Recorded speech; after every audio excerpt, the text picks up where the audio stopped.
People think freedom arrives all at once. They imagine a gate opening, a lock broken, a uniform dropped into dirt, a voice shouting that it is over, men weeping, men laughing, men too stunned even to stand properly, the sun falling over barbed wire as if light itself had been waiting for permission. They imagine that because it comforts them. It comforts them to believe that captivity and freedom are separated by a single visible act. A line, a moment, a before and an after.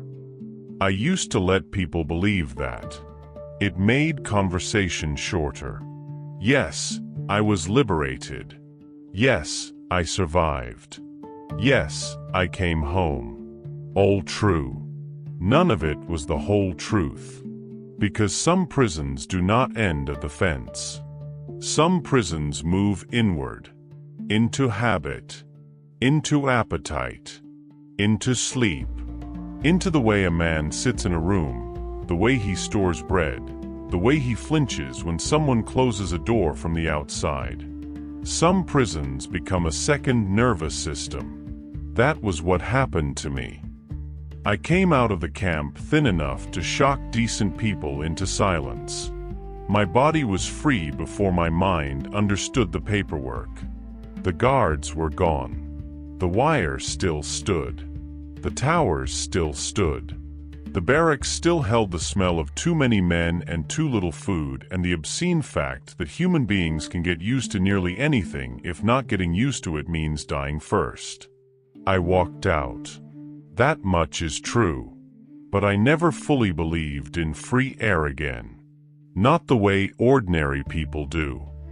I breathed it, yes. Worked in it. Married in it. Raised children in it. Aged in it. But some part of me remained suspicious. Air can be taken. Bread can be taken. Names can be shortened to numbers. Men can be reduced to appetite and fever and waiting, and still wake up the next day because the body is disloyal to dignity in that particular way. That is why I am speaking now. Because I am old. Because old men tire of pretending the worst thing that happened to them was noble. Because silence, after enough years, begins to feel less like strength and more like concealment by habit. And because there was a man once, a man who slept 2 bunks down from me, who coughed in winter in a way I still hear when pipes rattle, who died before liberation with half a piece of bread hidden beneath his mattress, and I have spent the rest of my life haunted by the fact that I ate it. There. That is the wound. Not the only one, but the deepest. People expect a camp survivor's central injury to be what was done to him. Beatings, hunger, cold, disease, humiliation, the long administrative cruelty of being treated as a body to be managed rather than a person to be remembered. All of that matters. All of that marked me. But the thing that stayed nearest the bone was this. A man died beside me, and I was hungry enough to eat what he had been saving. If you have never starved, that sentence may sound smaller or uglier than the truth. If you have starved, you already understand that hunger is not merely emptiness. It is moral weather. It enters judgment. It enters prayer. It enters shame. That is why I am speaking now. Not to be forgiven. I do not know what use forgiveness would be this late. Not to be admired. God spare me admiration. Not for surviving. Survival is often less honorable than the living later need it to be. I am speaking because memory should not belong only to institutions. Not to records. Not to ledgers. Not to those neat little public phrases people use when they have not had to live inside what they mean. Resilience. Endurance. Liberation. Words like clean cups on a shelf. No. Let me begin earlier. Before the wire. Before the number. Before my body learned to think of crusts as strategy and soup as theology. Before a dead man's bread became part of my living. Let me begin when I still believed freedom was the natural condition of a human life. I was born into ordinary things. That is important. The camps distort memory so badly that sometimes one risks imagining the whole past as a long road leading inevitably there. It was not. Nothing about my early life felt inevitable in that direction. I came from a town where morning began with practical sounds. Shoes on wood. A kettle. Cartwheels sometimes. Voices carrying between windows in weather good enough for people to pretend they were not listening to one another. My mother believed that food should be shared at a table, not guarded in a pocket. My father believed a man's worth was visible in how he worked when no one praised him. There was no grandeur in our house. No mythology. No prophecy of history. Just routines. Supper at a time. Chores before dark. The ordinary little architecture of human trust. I had siblings. I had preferences. I had the sort of future boys have before war, half-imagined elastic, full of stupid confidence in the body and in tomorrow. I knew what hunger was in the ordinary sense. A missed meal because of work. An empty stomach before supper. The appetite of youth that believes its own satisfaction is only delayed, never denied. That is not hunger. I say that now for anyone listening who still has the luxury of using the word loosely. Real hunger is not a feeling. It is a government. Before the war, I believed in systems. Family, church, work, state perhaps in the vague inherited way young men do before the state begins using them too openly. I believed that names meant something stable. That a person's history belonged to him. That if he worked, loved, obeyed decent laws, and did not invite madness, the world might remain broadly legible. War destroyed that first. Not the body. Not yet. Legibility. At the beginning, war still seemed far enough away to be political before it became personal. New borders. New decrees. New men in offices speaking as if entire populations were paperwork they had already sorted into usefulness and waste. Then came the smaller changes. Restrictions. Inspections. Questions. Registration. Papers checked too often. Shops behaving differently. Neighbors lowering their eyes instead of their voices. That is how the world begins to close. Usually. Not with one giant gesture. With permissions changing 1 degree at a time until the air itself feels licensed. I was young enough still to believe that surely there would be some final point where everyone recognized the insanity and reversed course. That is another privilege youth carries without knowing its name. The assumption that madness cannot sustain itself at scale. It can. It does. By the time I understood that, the machinery had already developed appetite.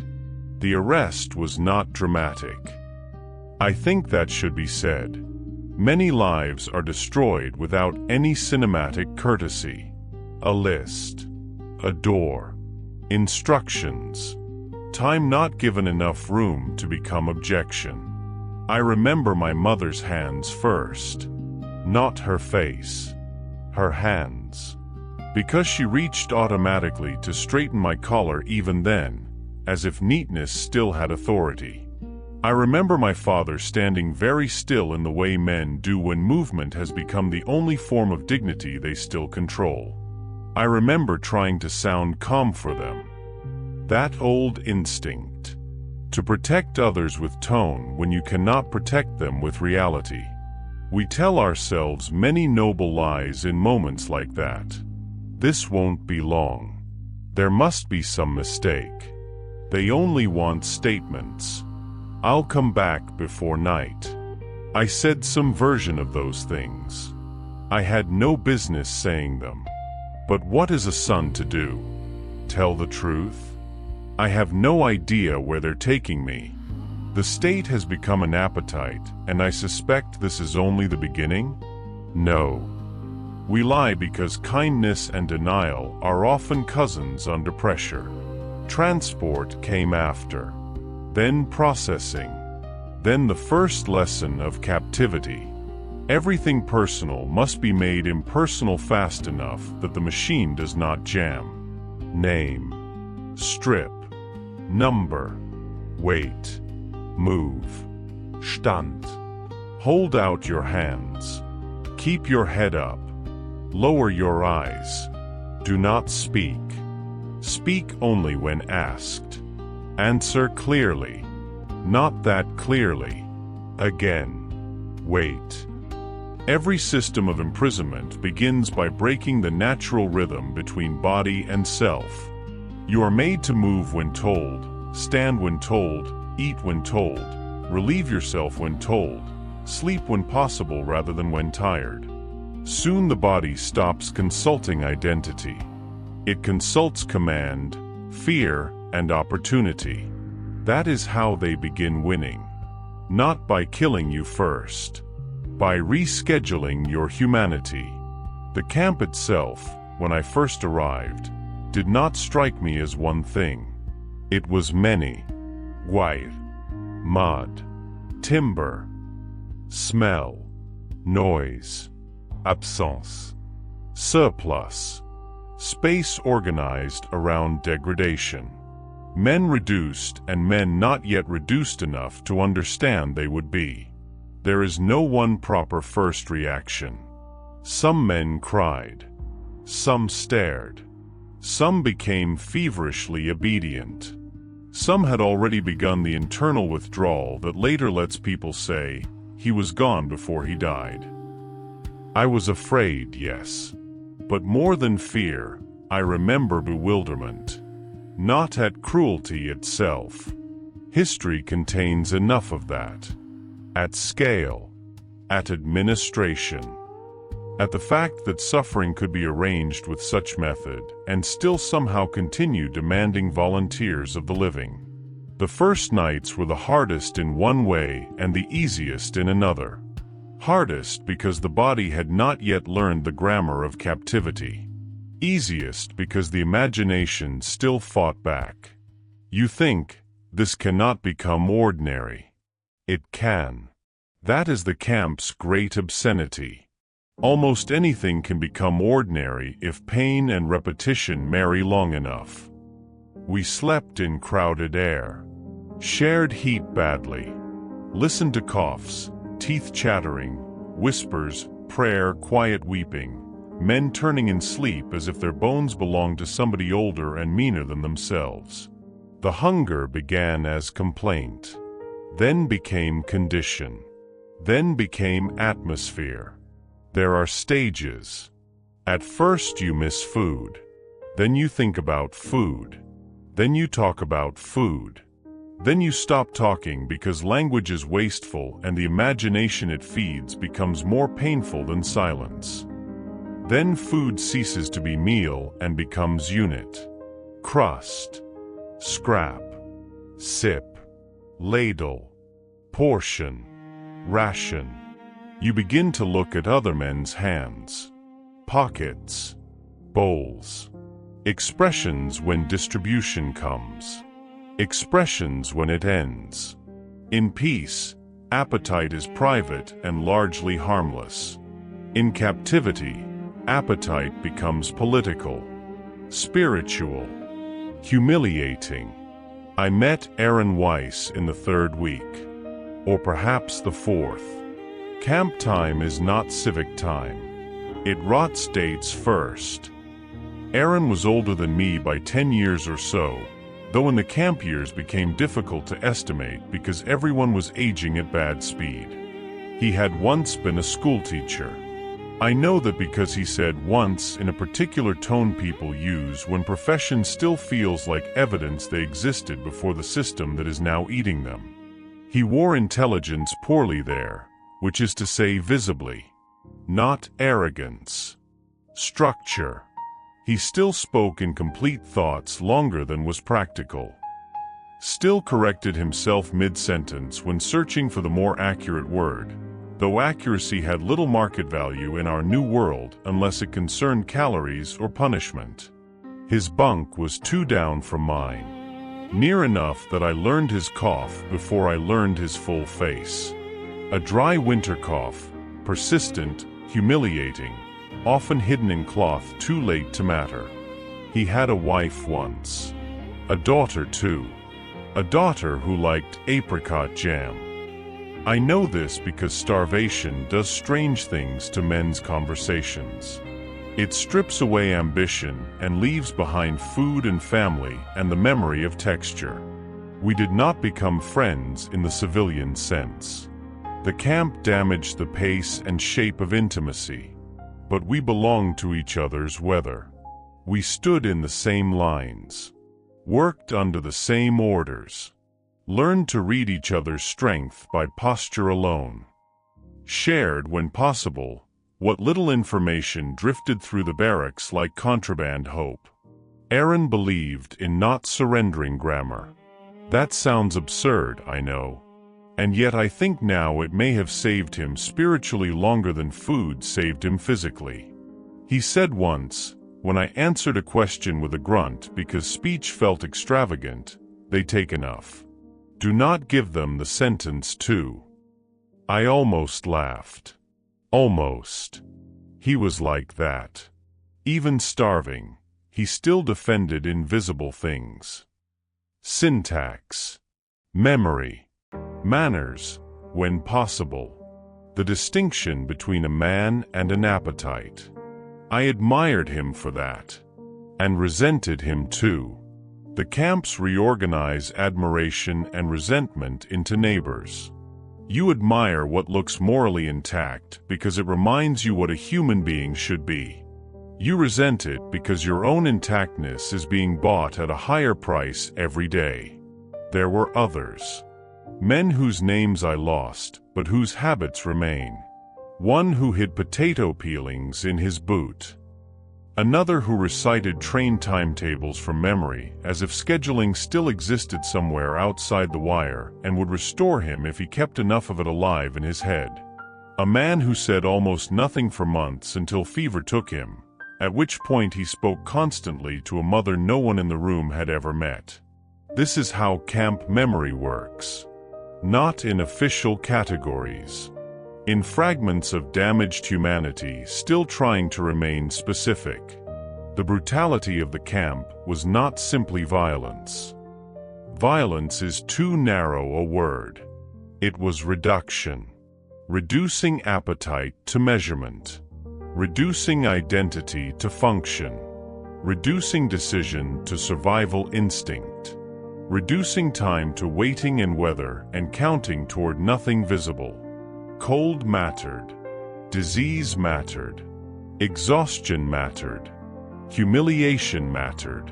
But hunger ruled.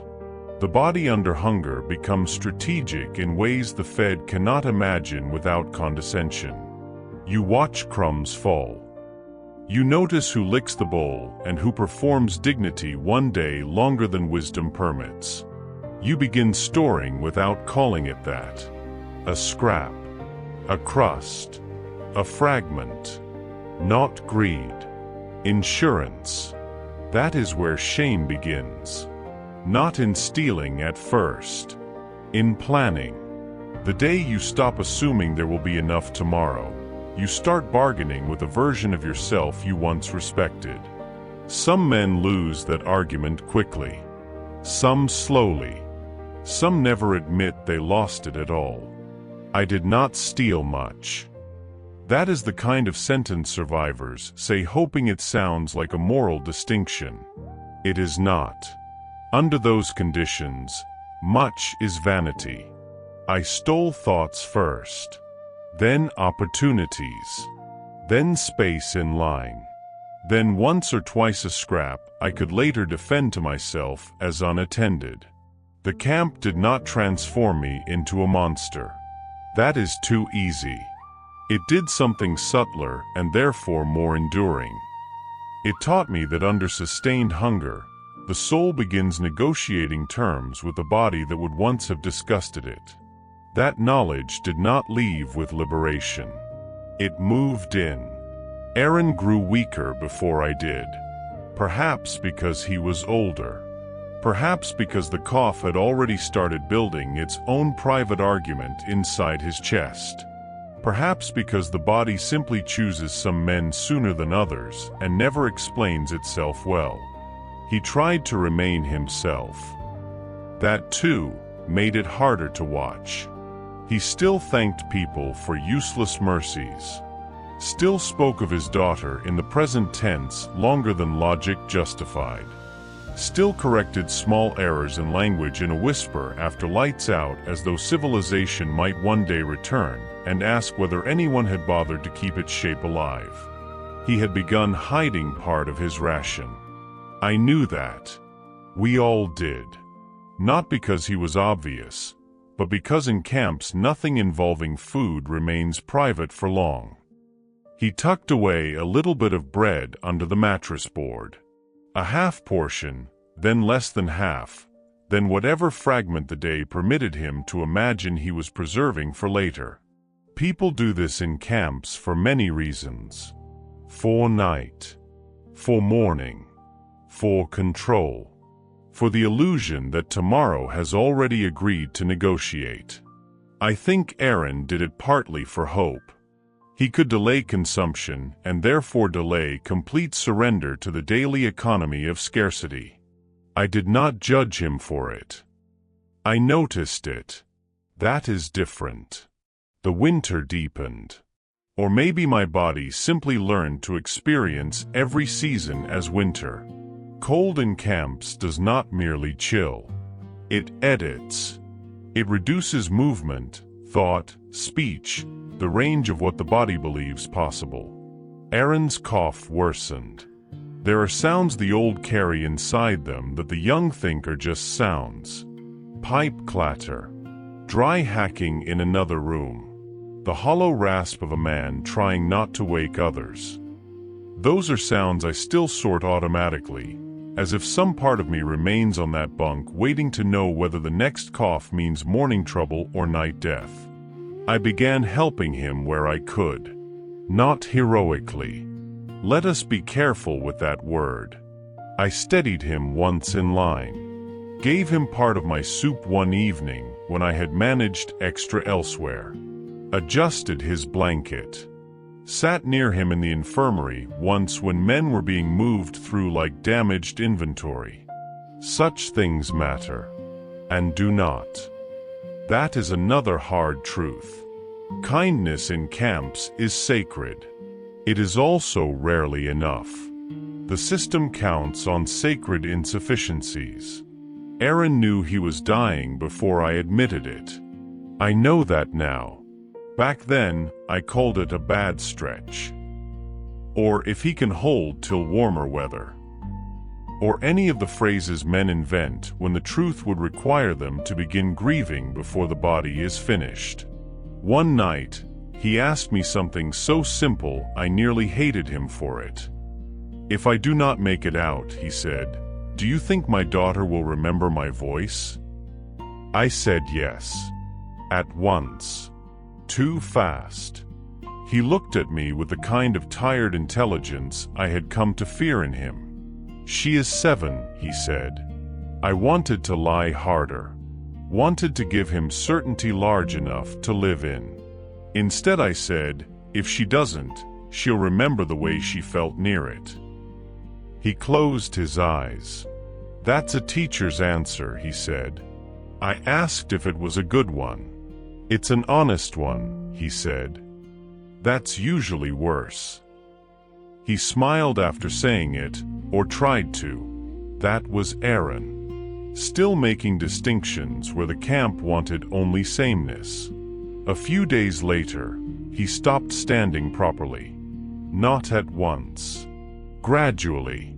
The spine giving up its old contract with pride. The head staying lower. The movements with that delayed, inward quality that says the body is no longer fully available to the will. I had seen men die by then. That is another sentence no human being should become comfortable saying. And yet there it is. I had seen men die. Some quickly. Some in fever. Some in silence. Some as if leaving required more effort than staying. Aaron was not dramatic about it. He was embarrassed by his weakness. That made me ache more sharply than louder suffering would have. He apologized once for coughing near me. Apologized. That is what camps do with dignity. They make men sorry for dying inconveniently. The last evening he was clearly alive in the way the living understand the word. He spoke about bread. Not about philosophy. Not about freedom. Not about God, though men who are about to die often do one of two things. They become terribly practical or terribly theological. Aaron became practical. He said, almost conversationally, "I've been saving a little." I nodded. I knew. He saw that I knew and did not seem offended. "For the morning," he said. I said, "You should eat it now." He looked at me. "No," he said. "Mourning is a form of resistance." I remember that line with humiliating clarity. Mourning is a form of resistance. It sounds too literary to be true. I wish it were not true. I wish memory had not polished it. But there it is. I told him he would need strength.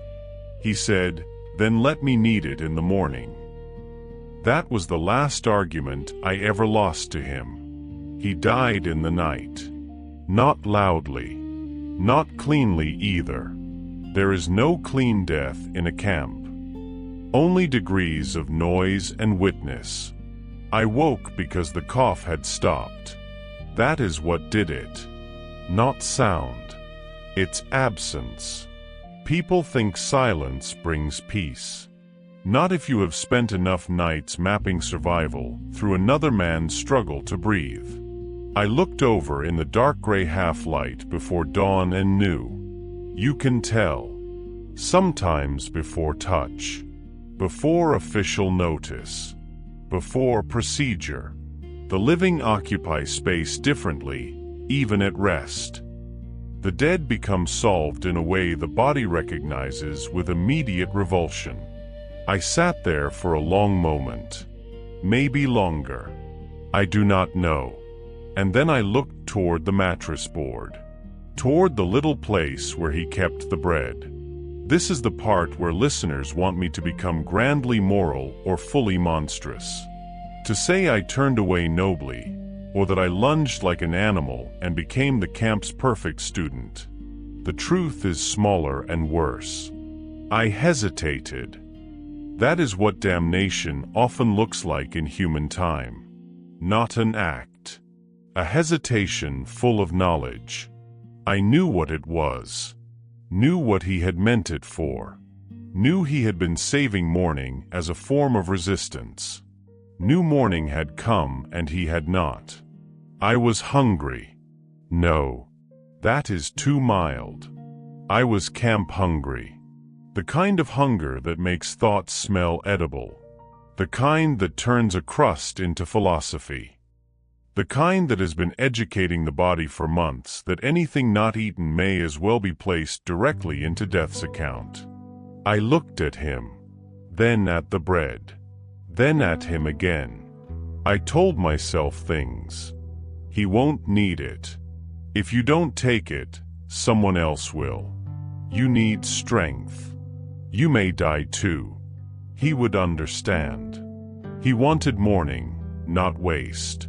Do you hear how quickly morality learns to speak the dialect of appetite when survival is involved? I took it. There. The act. No sande. No witness except the dead. No dramatic music of guilt descending from the rafters. I took it, half a piece, hard, hidden, protected by hope, and I put it in my mouth. I can still feel the texture. That is the cruelty of certain memories. They decay nowhere useful. It was dry, slightly stale, a little warmer where it had been hidden near his body. I chewed too fast because the body feared interruption even in a room where the owner was no longer capable of objecting. And while chewing, I looked at the man who had saved it for morning and did not live to see it. That is the moment that never ended. Not his death. My eating. Some people imagine guilt as thunderous. Mine was immediate and quiet. Not because I did not understand what I had done. Because I understood it perfectly, and there was still nothing to undo. By the time official movement began in the barracks, by the time the dead were counted among the almost dead and the nearly dead, by the time routine resumed its obscene march, the bread was already in my body. The camp had converted his hope into my calories. There is no piety large enough to make that sentence feel bearable. The rest of that day I moved as if my skin no longer fit properly. I could not look at the bunk. Could not stop looking at it either. No one accused me. No one had to. The accusation had moved indoors. I told myself again the practical things. He was dead. Bread cannot honor the dead by remaining uneaten. You were starving. He might have wanted someone to live. All of this may even be true in some cold utilitarian register. It did not matter, because what shattered in me was not logic. It was self-recognition. Until that moment, I had still maintained some private myth that the camp had not reached the center. That it had hurt me, reduced me, frightened me, thinned me, dirted me, but had not fundamentally altered the sort of man I was. The bread ended that illusion. I saw, all at once, that the camp had entered the chamber where appetite and conscience negotiate. And appetite had won. Not forever. Not in every circumstance. But once is enough to change a life. I survived after that. That is perhaps the most indecent clause in all survivor narratives. I survived after that. The camp continued. Cold, work, hunger, sickness, reduction. Men disappeared. Others arrived already half erased. The body kept choosing mourning despite all moral embarrassment. And then much later enough that hope had become too dangerous to touch directly, came the end. Not heroic from where we stood. Confusing. Disrupted. Half-believed. Rumor first. Then absence where threat used to stand. Then changes in movement. Then the strange, unbearable possibility that the machine organizing our degradation had itself begun to collapse. Liberation did not feel like joy at first. It felt like suspicion. Every camp inmate understands this instinctively. Promises have become weapons by then. Announcements are traps until proven otherwise. Even mercy looks procedural at first because the body has learned to distrust any event it did not pay for through suffering. The gates did not open inside me when they opened in the world. The body staggered. Accepted food badly. Accepted blankets badly. Accepted gentleness badly. That is another truth the healthy do not love hearing. After sustained deprivation, kindness can feel violent. Too much soup. Too much warmth. Too many choices. A door left open and no one shouting. A room with no fixed threat point. Freedom is not always soothing when the nervous system has spent years treating control as the only available map. I remember being asked simple questions after liberation and answering them as if each were a trick. What is your name? Where are you from? Do you have family? Can you walk? Do you need more food? Need. Imagine being asked what you need after months or years in which need had no moral audience. I said yes to food and then hid some under the blanket. Not because I was ungrateful. Because freedom had not yet persuaded the body that tomorrow's bread was real. This is what people mean too cheaply when they say the camp stayed with him. They think they mean nightmares, flashbacks, melancholy. They do not mean opening cupboards at night to make sure something is still there. They do not mean saving ends of bread long after the pantry is full.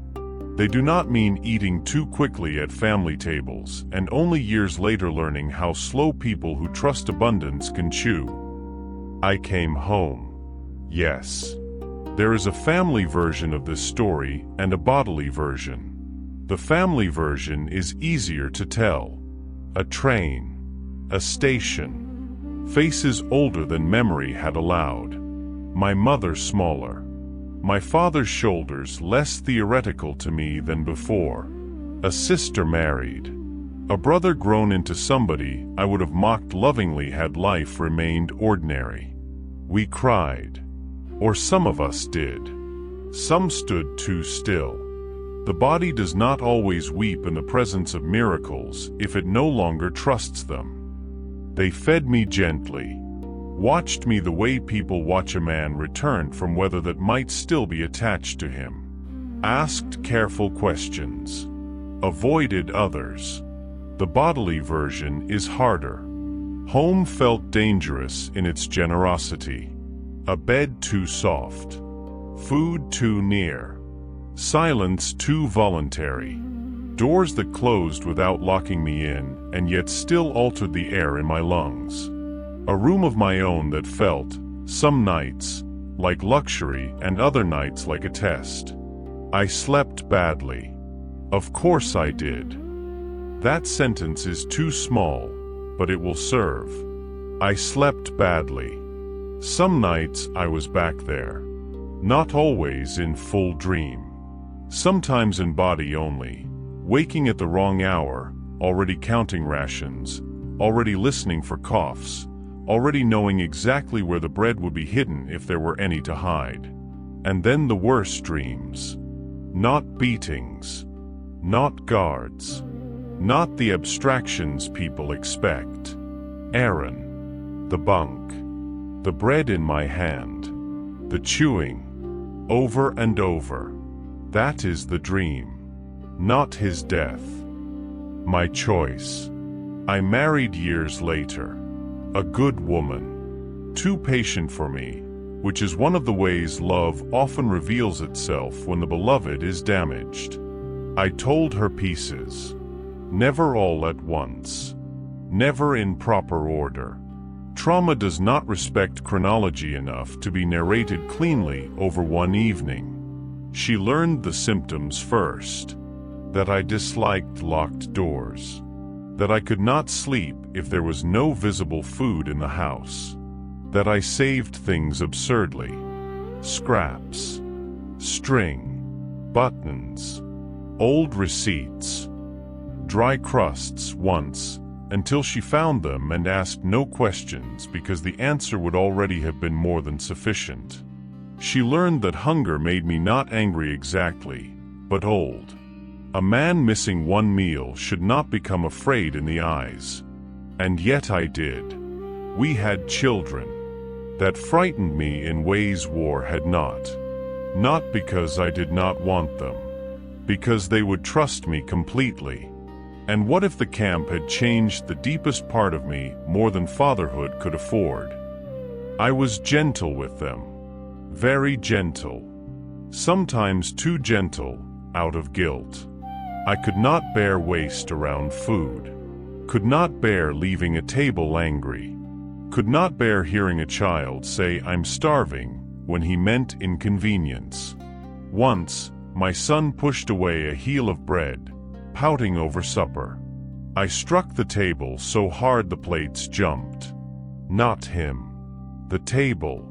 But that was enough. He stared at me with the clean terror children reserve for moments when they discover their father belongs partly to some country they have never visited. I apologized. Poorly. Then better.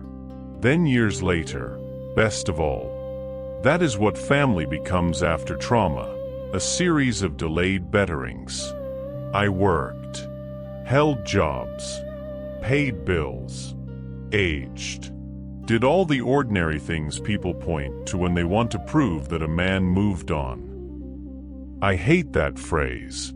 Moved on where? Into a pantry I checked too often? Into a marriage where my wife learned not to throw away crusts until she was sure I would not see. Into fatherhood shaped partly by the terror that my children would never know real hunger, and partly by the equal terror that perhaps they should know enough of it not to waste? No. I lived. That is the honest word. I lived. And all the while, captivity remained like a second climate around appetite. It entered restaurants, holiday meals, train stations, hospitals, anywhere food was present or absent with emotional force. I never truly enjoyed buffets. Too much abundance laid out publicly still looked, to some hidden part of me, like a moral exam. I hated throwing anything away. Could not rest easy if the house was low on staples. Learned the locations of every drawer and shelf in any home. I lived in the way some men learn exits. Prison does not end when the fence disappears. It ends, if it does, when the body stops arranging itself around the possibility of deprivation. Mine never fully did. The guilt over Aaron changed shape with age. At first it was raw, accusatory, specific. You ate a dead man's bread. Later it became argument. He was dead. You were starving. The camp did this. He would have understood. Survival is ugly. Nobody gets out morally intact. Still later it became quieter and deeper. Not what did you do? What did it mean that you could do it and keep living? That is the more difficult question. Not action. Identity.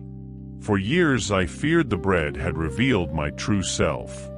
That under enough pressure I was, after all, merely another creature of appetite and rationalization. Old age has made me less dramatic than that. Not kinder exactly. More proportionate. Now I think the bread revealed not my true self, but my vulnerable self. The self any system of prolonged degradation is built to expose and exploit. The camp was designed precisely to make such acts imaginable, then necessary, then ordinary, then unforgettable. That does not absolve me, but it relocates the crime. A system that starves men is not innocent merely because the hungriest among them begin failing one another in small desperate ways. Years after my wife died, I found a box of old papers while clearing a cupboard. That is how so many late confessions begin, through domestic archaeology. Inside were certificates, letters, a photograph of my parents when they were still too young to seem parental, some ration slips, a baptism record, and at the bottom, wrapped in newspaper gone soft with age, a little cloth pouch. Inside the pouch was a crust. Not edible. Not even proper bread anymore. Only hardened time. I had no memory of saving it. None. Perhaps I put it there in the months after liberation. Perhaps later. Perhaps one night in the kitchen, my hands performed an older ritual than my mind could identify. I held that dry, useless thing for a very long time, and with it came not only Aaron, but the full realization that I had never told the story cleanly even to myself. I had told it as accusation, as shame, as evidence against my own survival, but not as witness, not as what the camp had made of all of us. Not as the story of a man named Aaron Weiss who defended grammar under starvation, who saved mourning as resistance, who had a daughter who liked apricot jam, and whose last unwitnessed gift to the world may have been teaching another man just how terrible survival can feel. That was when I bought this recorder. Because paper cannot breathe. And I wanted breath in this before I died. I wanted the old prison to stop owning the first and last word.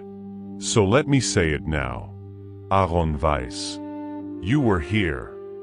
You were not merely a coughing man on a bunk in winter. Not merely the body whose bread I ate. Not merely one more camp death among too many.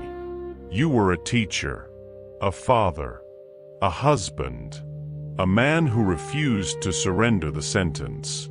A man who believed mourning itself could still be resistance. A man who made distinctions even where the world had become one large instrument of reduction. I have carried you badly for many years. As accusation more than as person.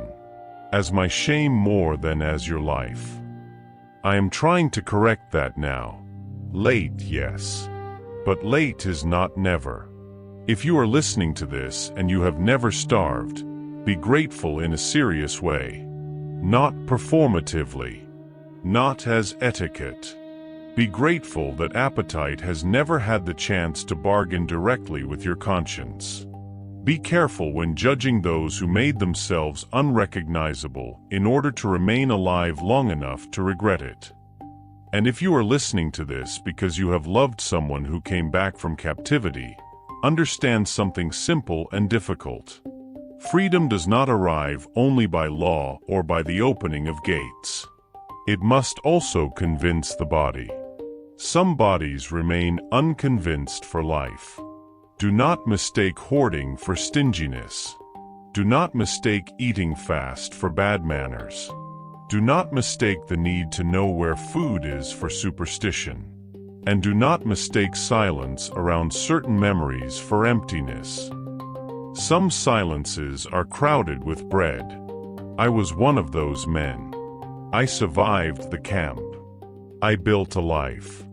I held my children. I loved a woman faithfully, if not always transparently. I worked. I aged. I became, to the outside eye, a respectable old man with peculiar pantry habits and too much concern about wasted food. But underneath all that, somewhere lower than pride and higher than hunger, there remained one gray morning and one dead man and the sound of my own chewing. That is what remained. Not the wire alone. Not the number. Not even the liberation. The chewing. I have wondered for years what would have happened had I left the bread there. Would I respect myself more? Would I have survived? Would another man have taken it? Would morality have meant anything different in a room organized around starvation? There are no useful answers. War, prison, camps, these things do not grant clean counterfactuals. They grant residue. What I know now is this. Before captivity, a man believes freedom means movement. During captivity, he learns freedom may mean bread, time, privacy of thought, the right to close a hand around something and know no one can legally take it. After captivity, if he survives, he spends years discovering whether the body can ever again trust abundance enough to stop guarding against the next deprivation. Sometimes it cannot. Sometimes the best a man can do is speak the name and tell the truth before death simplifies him. So I am doing that now. Aaron Weiss. I took your bread. I have hated myself for that longer than many marriages last, longer than some countries remain under one flag, longer than the camp itself existed in the form that ruled us. I took your bread. And yet I will not end there. Because you were more than my shame. And I was more than that one act, though for many years I lacked the courage to believe it. The camp tried to reduce us to appetite. You fought that reduction with words. I failed it once with hunger. Then spent the rest of my life trying to become large enough again to tell the truth about both of us. That must be worth something. Not absolution. Not redemption. But witness. Old men do not have many sacred labors left. Witness may be one of the last. I do not know how much time I have now. Enough for this, I hope. Enough to say what the younger man in me could not bear to say without turning it into a sentence against himself, rather than a record of what captivity truly does. If tonight I dream of the camp again, the cough, the boards, the cold, the bread hidden for morning, perhaps something will be different. Perhaps I will not wake inside the act. Perhaps I will wake remembering the man before the bread, the teacher, the father, the sentence, the resistance. That is where I would like to leave him. Not starving, still human.